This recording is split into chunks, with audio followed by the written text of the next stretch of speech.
At the network of lay hunters Moot on the Isle of Wight in September 2014, we were led by Gary Biltcliffe and Caroline Hoare, authors of The Spine of Albion.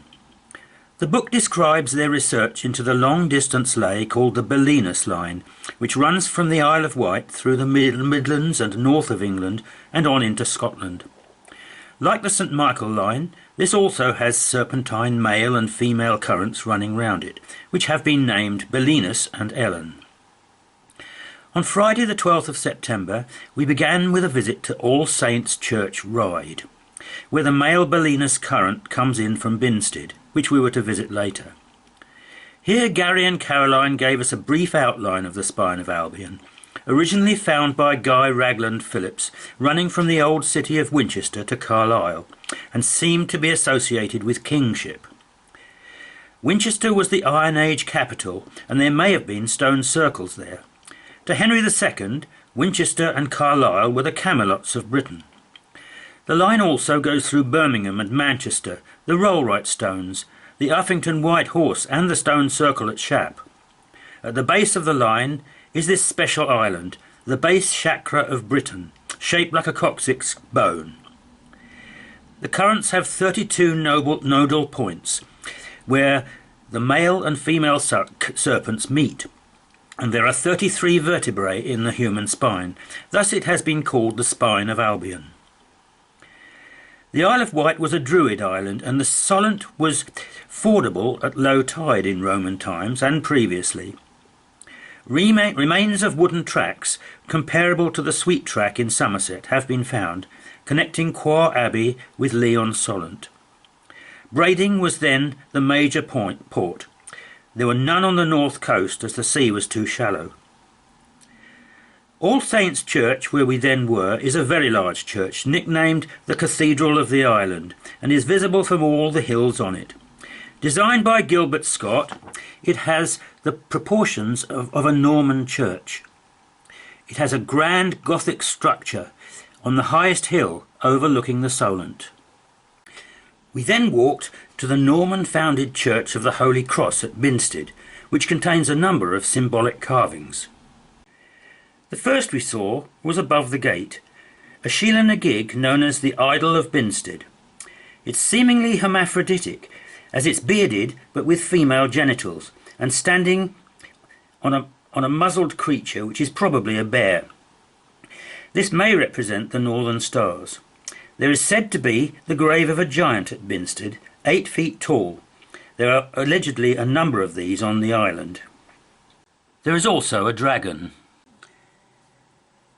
On the west end of the church, under the bellcote, there is a foliate green man head with alchemical symbols, below a representation of a pillar.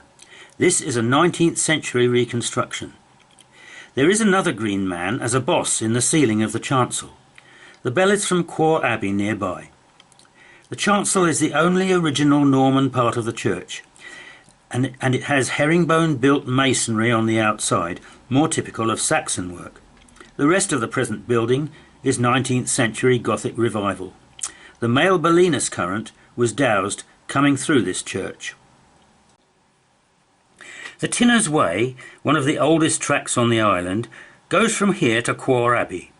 We walked along it and through what has become known as the Poetry Gate, the site of one of the gates into the Abbey grounds. The female energy of the Elen current may have been the inspiration for this. We passed along a path the current follows, past the remains of the original abbey, associated with Eleanor of Aquitaine, who is responsible for bringing the romances back to England. Although historically she is buried in France, there is a legend that her body was removed and brought here. There were archaeologists working on the site as we passed. We continued from here to the new Quarr Abbey, currently occupied by Benedictine monks. The original abbey was Cistercian. It's a building of intricate brickwork designed by Pugin, which seems to have a rather Islamic appearance. Inside, it's a rather sombre structure. Continuing along the Tinner's Way, so named as the island was a centre for trading Cornish tin and Mendip lead, eventually we came to Puck's Pool, a fish pond for the abbey, but it preceded it. It has a reputation for strange phenomenon, including balls of light. The Puck name, associated with the mischievous spirit mentioned in Shakespeare, crops up all over the island, and even occurs in Puckaster Cove to the south, which has a legend about Jesus landing there. This could be so, as he is said to have come with his great-uncle Joseph of Arimathea, who was said to be a tin trader. There are fault lines beneath the pool, which could cause earthlights, which often seem to respond to human emotion. On Brading Down there are many reports of encounters with Romans, Vikings, etc., and possible time slips. For the question of Jesus visiting Britain, see the video Jesus and Uxella on this channel. We went from here to Swanmore Church, south of Ryde, where the mail current comes through. It has decorative brickwork inside, which may represent the alchemical elements. There is a statue of St. Michael overcoming Satan and one of St. George and the Dragon. Gary mentioned that these possibly represent Gemini and the stars Castor and Pollux. On Saturday we began on Brading Down, on the Serpent Ridge crossing the island, the shape of which is similar to the moon's path in the sky. It also holds Bembridge Fort and the obelisk. Brading Down is the highest hill on the island. Ghostly Roman soldiers, Druids, Vikings, etc. have been seen here, and strange beasts. The veil seems thin on the Isle of Wight. These could be recordings on rocks. There was one case of a doctor and his wife who saw what seemed to be an Iron Age man on horseback who rode straight through their car. The Serpent Ridge on the Isle of Wight. Bembridge Down was originally another island, shaped something like a fetus, and the Needles were part of another, called Freshwater Island. These three islands mirrored the Druidic Trinity. There were groves at the two extremes of the island. Yaverland, a hamlet close to Brading, could have been the same as Avalon. There were apple orchards there. This was the Druids' most sacred site. Centurion's Copse was originally the site of St. Urion's Chapel, associated with Arthur. We then travelled to a tumulus, which is a node point of the Belinus and Elen lines, the only one on the island. It's the base chakra of the Spine of Albion. It dates from 2500 BC and was probably much bigger. People still meet here, and it still seems to be tended. Gary met someone sent from Nunwell House to trim the grass. This was originally the seat of the Oglanders, kings of the island. Nearby were a group of Scots pines, where Gary and Caroline recently found one of the few megaliths left on the island. This was a large, seemingly recumbent stone, which could have been in the shape of a dragon, hidden in the undergrowth in the clump. From here we went on to St. Mary's Church, Brading, one of the oldest churches on the island. It's on an ancient mound where bones of 7-foot giants are reputed to have been found. It was founded by St. Wilfrid of the Culdee Church. St. Boniface of the Roman Church had been on the opposite hill. It was the church of the Oglanders and had a chapel with their tombs. It's unusual in that the church is entered from under the tower, which is open on all three sides. On the other side of the road from the church is a house described on a plaque as the oldest house on the island, also reputedly the most haunted. St. Helens Church, on the seashore by the village of St. Helens, was the next place visited. Only the tower is left, the rest was washed away by the sea. It was a Norman church, and the only one on the island dedicated to St. Helen. The tower has been used as a lighthouse, and there has been a tradition of sailors to come here for good luck. It's another place where balls of light have been seen. The final visit of the day was to the impressive views of Culver Cliff, with white cliffs where the female current goes off the coast. The male current leaves the coast at the adjoining Red Cliff, then both head for Bayeux in France, which is the next node point. Both seem to have been drawn a distance away from the straight line by the energy of Bembridge Down, of which Culver Cliff is a part. Culver means dove, as the white cliffs appeared like one to the sailors approaching it. Our first visit on Sunday was to Niton Gorges, the site of a mysterious ghost house. Niton House, an ancient, majestic medieval mansion, was the house of a Templar knight, Ralph de Gorges, one of the knights who murdered Archbishop Thomas Becket. The monks of Quarr Abbey cursed the house, and it seems to have been a place of misery ever since. In the early 20th century, a walker heading for Ryde passed a house where a wild party seemed to be going on. He reached an inn and told the landlord about this, and the reaction was, "What house? It was demolished 50 years ago." Then two old ladies on a New Year's Eve saw the house, but the roof seemed to be beginning to fade. There were a number of other reports, but each time less of the house was seen. Recently only one window was seen, but the party noise was still present. It was on the Greensand Serpent Ridge crossing the island, near the tumulus where the male and female currents meet.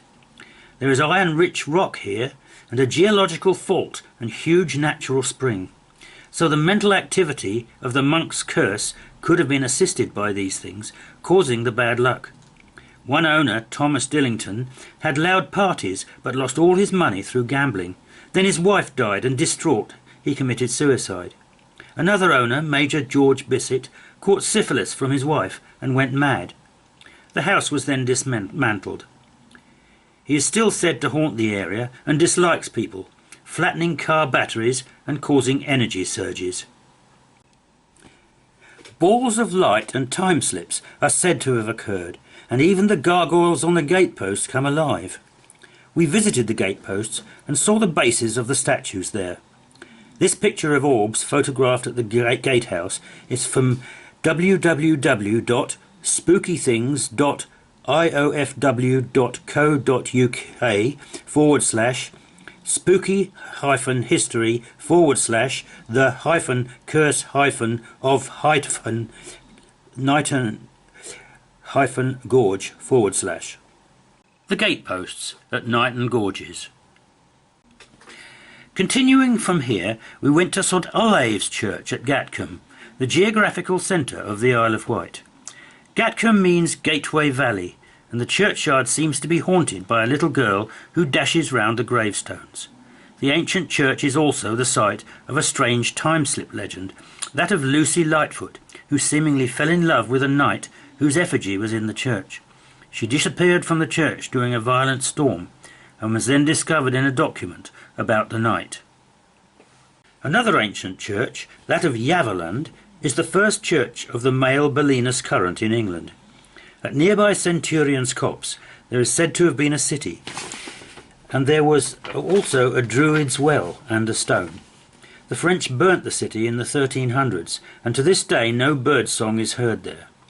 The foundations were salvaged, and the church was built here.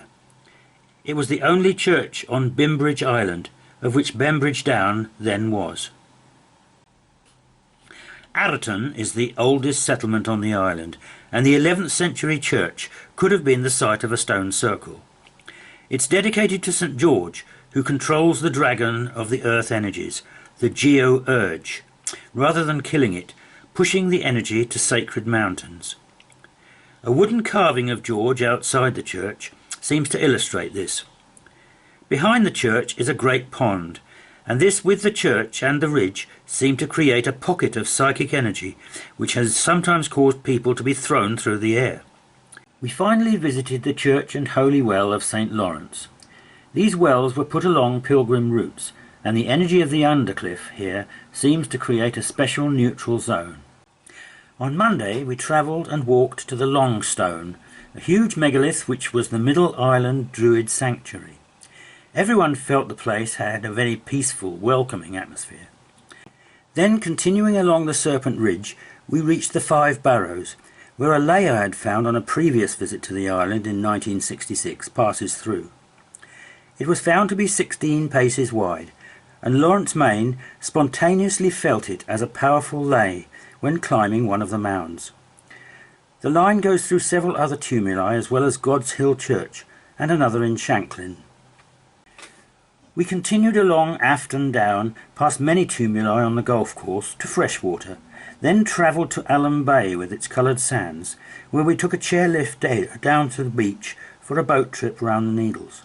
This was the site of another Druid sanctuary when the land extended this far. We then visited all three of the sanctuaries, Bembridge Down, the Long Stone and the Needles. That evening I visited St Patrick's Roman Catholic Church in Sandown, which is on the straight Spine of Albion alignment. It's built with a Norman-style porch and an adjoining tower in the style of Irish round towers. The line seems to dowse at 25 paces wide. Also on it are Christ Church across the road, Victorian, with altar unusually to the north, Bloodstone Spring below Ashy Down, named from the reddish algae on the rocks in the stream, earthworks at East Ashy and Kemp Hill. On Tuesday we began at St Catherine's Hill, in the south of the island, near Puckaster Cove, which is associated with the legend of the landing of Jesus. When we reached the Pepperpot Tower, which is all that's left of the oratory on the summit, Lawrence detected a ley going towards Hoare Monument, which was to be our next destination, and was visible on the horizon.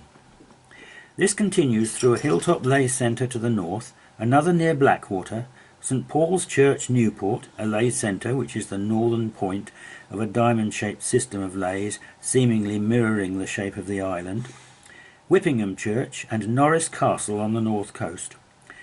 The last was only built in 1790, but could have been subconsciously sighted. I'd found another lay from St Catherine's going to Godshill Church. This was one of the lays with UFO connections found in the 1960s, coming from the mainland and forming a right-angled triangle on the island. This lay also seems to go through the site of Niton Gorge's house. It includes two sightings I made in 1969, a daylight orange light at Hendon and a night one at the Hog's Back near Guildford. Travelling to the Hoare Monument, we found it to be a tall pillar with a sphere on top, built to commemorate the visit of a Tsar of Russia. There was also a hermitage near the monument and a memorial on it to William Dawes, who owned it during the Crimean War. There seemed to be a positive atmosphere here too. Along the path leading from it, Lawrence then noticed what could be another standing stone, although it did have the remains of a gatepost hinge on it. It was substantial and rough-hewn. There seemed to be a lay 12 paces wide coming from it, in a generally east-west direction. This goes through a clump to the west, and Stenbury Down, a group of tumuli near Nansen Hill, and the summit of that hill to the east. From here we made our way to Godshill Church, a powerful lay centre. The church has an unusual lily cross wall painting, and a representation of a dragon under the cross of the rood screen. Godshill is one of the ancient parishes that existed before the compilation of the Domesday Book, the first recorded spelling being Godshuel. The church was given by William Fitz Osborne, who died in 1070, to the Abbey of Lyra in Normandy. It dates largely from the 14th century and is the fourth on this site. Sir John Oglander, historian from the 17th century, says in his memoirs that the first church was built in ye reign of King Edward the Confessor. The hill on which the church stands was once a place of pagan worship, and legend tells that the building of a church was begun at the foot of the hill, but that on 3 successive nights the stones were removed unseen to the site of the present church. Work was restarted on the first 2 mornings, but on the 3rd day it was assumed that God wished the church to be built on the hill, hence the name God's Hill. We visited the Oracle Gallery of spiritual artist Nicola Gibbs, whose work is guided by angels. On Wednesday morning we first travelled to Shorewell Church with its medieval St Christopher wall painting, and walked on to Carisbrooke Castle along a skirting lay found by Lawrence. The view from the keep was stunning and covered much of the island, and our visit coincided with one of the Duke of Kent.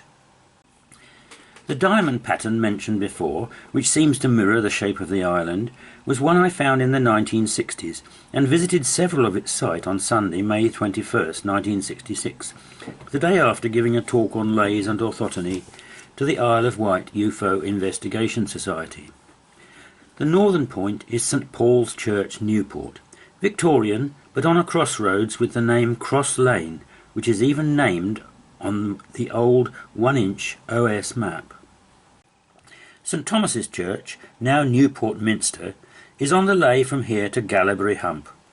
I visited it when we changed buses in Newport at the Moot, and found the above lay to be 12 paces wide.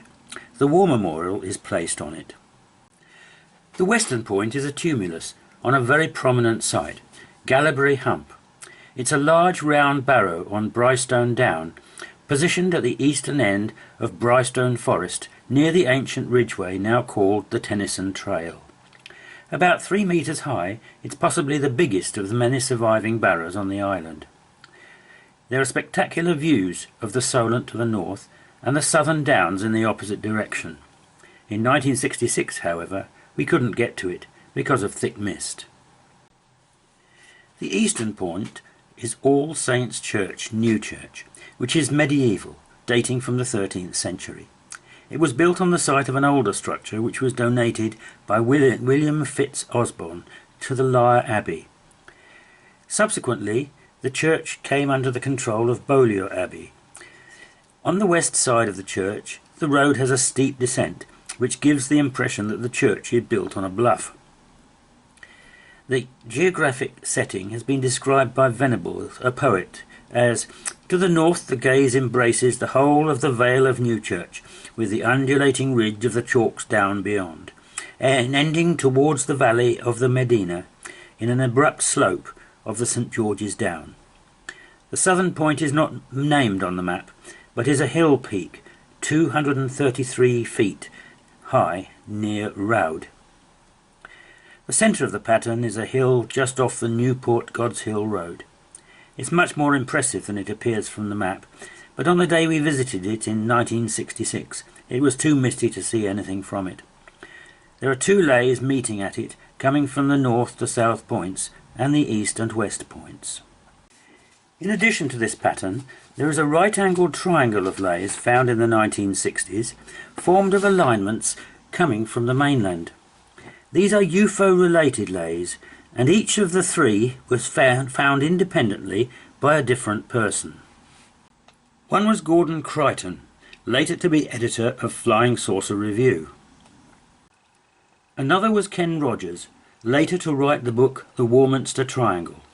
The third one was found by me, and includes 2 UFO sightings I had. Gordon Crichton's alignment was from 1963. And he noticed that a sighting in Bruton, Somerset, and one in Ringwood, Hampshire, on the same day, further details were not kept unfortunately, seemed to align with the Charlton Crater, which was headline news in that year. It appeared in Farmer Roy Blanchard's potato field, and was thoroughly investigated by Flying Saucer Review and UFO groups. Some students claimed to have dug it and received wide newspaper publicity, but they later admitted that the claim was a hoax. The line also goes through Nyland Hill, a lay centre in Somerset, a rather odd-looking hill protruding from an area of flat land. On the Isle of Wight it goes through Ventnor Church, a 687 spot mark on Stenbury Down, crosses the south-east line of the diamond at a crossroads, Chillerton Down, Galaberry Hump, the west corner of the diamond, and a prominent multi-junction at Newbridge. There is nothing apparent at the point where it crosses Ken Rogers' hypotenuse line in a wood near Yarmouth. The hypotenuse lay was called the South Coast Orthoteny by Ken, though its sightings were not all on the same day. There was a translucent dome with red light seen at Plymouth on January 3rd, 1966, and a strip of light like 2 half-crowns with a gap between, seen at Weymouth on April the 28th, 1966. Then there was the only sighting made on the island, a pinkish oblong object at Yarmouth on January the 2nd, 1966. Finally, there was a sighting of which there are no further details at Portslade, Sussex, where the line meets one going from Finchley to Wandsworth.